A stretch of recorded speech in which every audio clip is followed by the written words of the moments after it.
I've gotten really into it lately. I got one of those Argentine. Are you you're grilling or barbecuing also? Or? I do a lot of stuff. I'm obsessed with cooking meat in particular, but I got one of those Argentine, crank up. Yeah, amazing. Yeah, it's amazing. I love cooking over hardwood. What company did you get it from? I got it from Sunterra Pro, but I'm having a whole outdoor system installed, with brick and mortar and everything, by a company called Grillworks. Oh yeah, Ben Grillworks. Yeah, Grillworks. They're the best, right? They did that place that I love, Bizarre Meats in Vegas. I think that they make some of the most stunningly beautiful grills out there, and they work really, really well. And great restaurants use them. Yeah. The only thing that I would say is, there's one piece of the puzzle that I've learned recently from these guys at J&R. J&R make really great grills as well. Just phenomenal grills.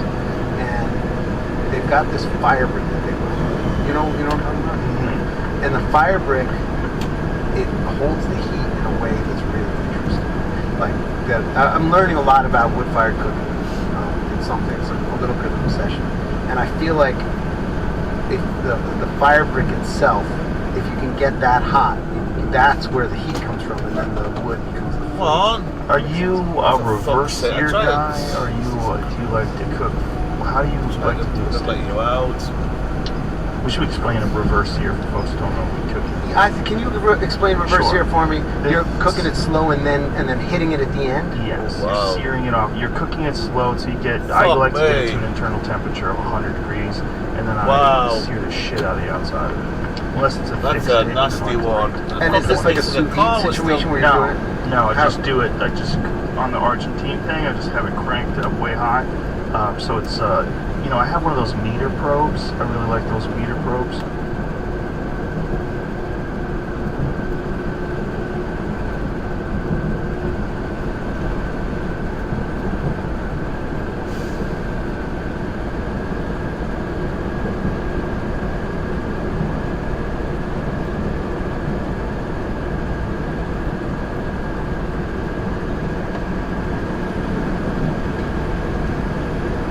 Hey, I've just passed a crash there, and a pickup truck has hit the back of a Prime truck, not Amazon Prime, so hard that the front end of the truck is still stuck on the back of the trailer.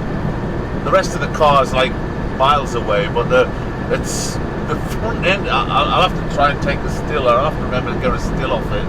Well, I've never seen anything like it. I couldn't have survived that. Look at the front of the truck is stuck on the back of the trailer. Yeah, crazy.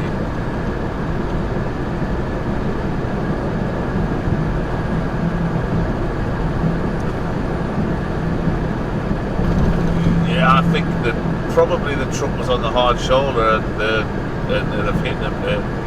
Because to do that much damage, the differential would have had to be 60, 70 miles an hour.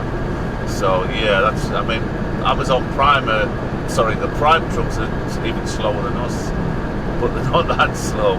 That's crazy. Remind me on tonight to take the still off my dash cam.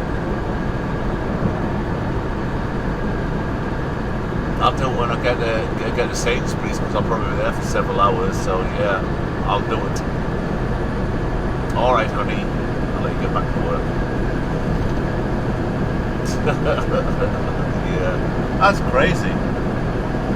There's obviously, there's ice at the side of the road and bits of snow. It's 4 degrees now. It went down to -3. It's very cold, but it's clear skies, very little wind, sunny but cold. Okay, alright. I just had to tell you, I've never seen anything like that. Love you, bye.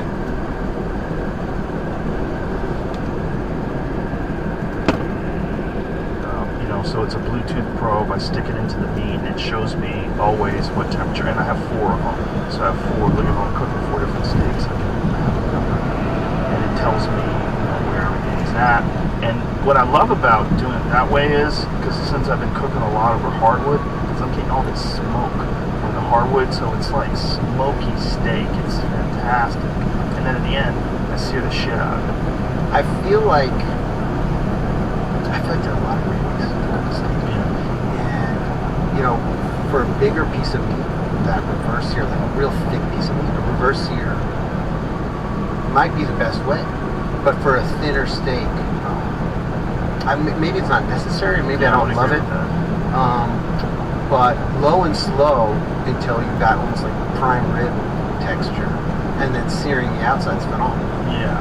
There's something about cooking when that as a chef feels like cheating sometimes. Like people use the sous vide, you know, you put the probe in there, and it's like it's not too easy, but it feels like you don't get the part of it is the, you know, like I made this over fire, I just threw it on fire. And you ever throw it right on the coals? I could hit that I have not. back of the prime I've never done truck it. so Do it. hard that Cowboy it left style, right? part of the cost. I work for this trailer. French guy, Laurent. He basically was like, we were cooking these quails, and the quails were dripping fat to the fire. The fire was flaming up, and it was like starting to burn the skin. And he's like, put it in the fire, put it in the fire. It's gonna burn. What's wrong? France, heat doesn't work the same way, and he just like kicked the grill, knocked the quail into the fire, and it smothered the fire because the oxygen wasn't there to burn, and it like made perfect crispy skin. It wasn't burnt at all. Oh my God, this is incredible. This guy's the Yoda, whatever. So now I've got into that, and people freak out. It's definitely not the best way, in my opinion, to cook a steak.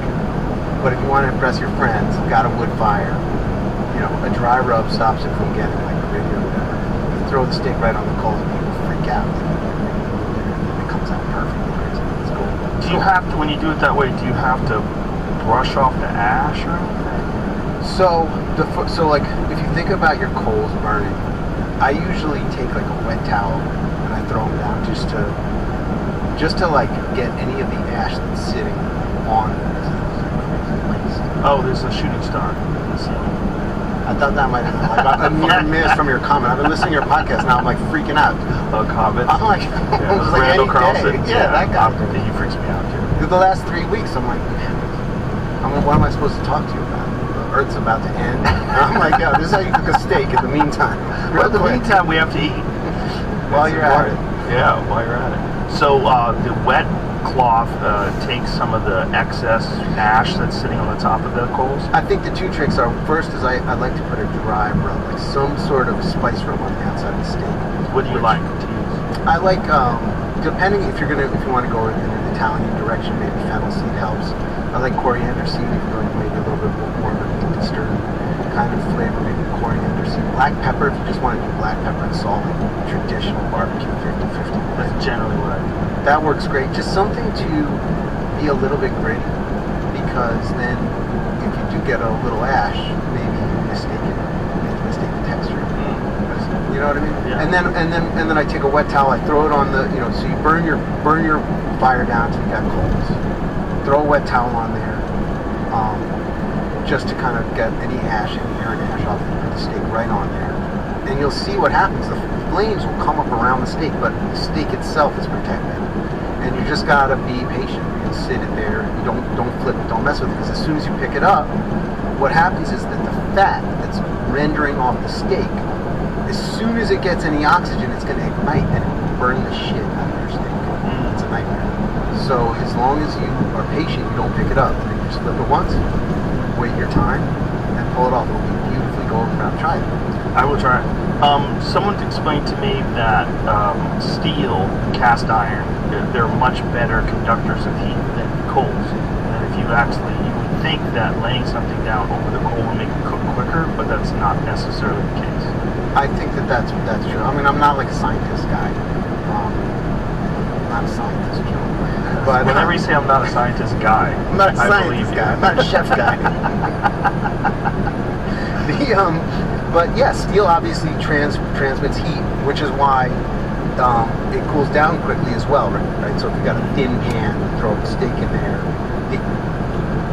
I've just passed a crash at the side of the road. There's a semi pop on the side of the road, Paul, and a pickup truck hit him so hard that it split and left part of the car